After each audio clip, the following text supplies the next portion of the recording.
Mr. President, it's been clear for a while now that an enduring legacy of the Biden-Harris administration will be the historic immigration crisis at our southern border. And I don't use the word historic lightly, but it's appropriate, because President Biden and Vice President Harris have presided over 4 years of record-breaking illegal immigration at our southern border.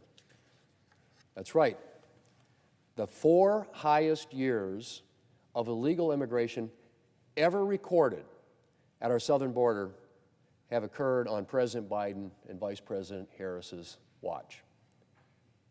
Now, I say occurred on their watch, but of course this record-breaking illegal immigration didn't just occur on their watch. The Biden-Harris administration created this crisis. On the day he took office, the president began dismantling President Trump's border security policies, and illegal immigration began surging in response, and kept on surging. Between official U.S. Customs and Border Protection encounters and known gotaways, individuals the Border Patrol saw but was unable to apprehend, there have been somewhere around 10 million migrant encounters at our southern border during this administration. Now, to put that number in perspective, that's larger than the population of the vast majority of U.S. states. And that's just the individuals we know about. There are undoubtedly individuals who've made their way into our country over the past 4 years who have been neither seen nor apprehended.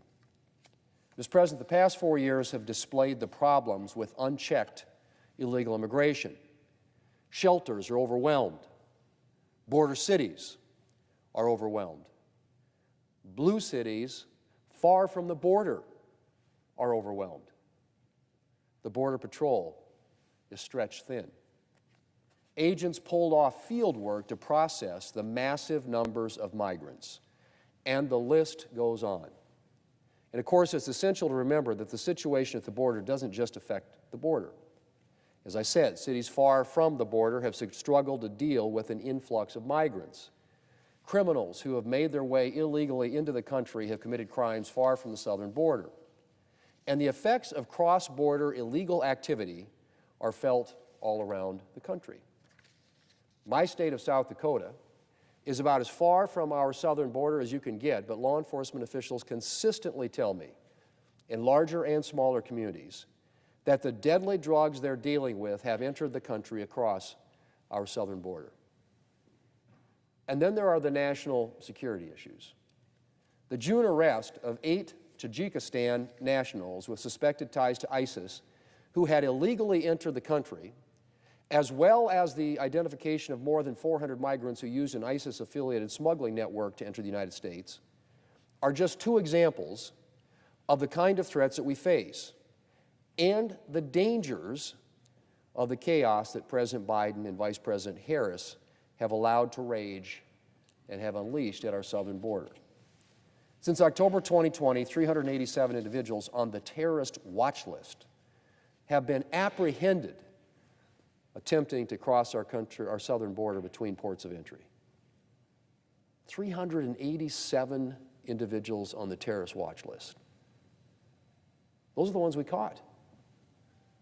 How many have come in who've been unobserved? How many terrorists or other dangerous individuals have made their way across without being apprehended? Mr. President, immigration officials are currently preparing for a possible final surge before President Trump takes office.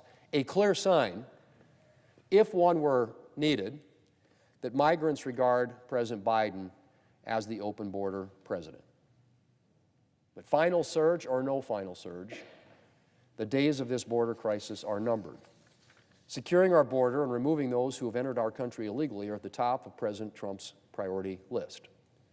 And the Republican Congress is committed to doing everything it can to help him. For the sake of our security and for the sake of our rule of law. We sometimes forget that aspect, Mr. President, the rule of law.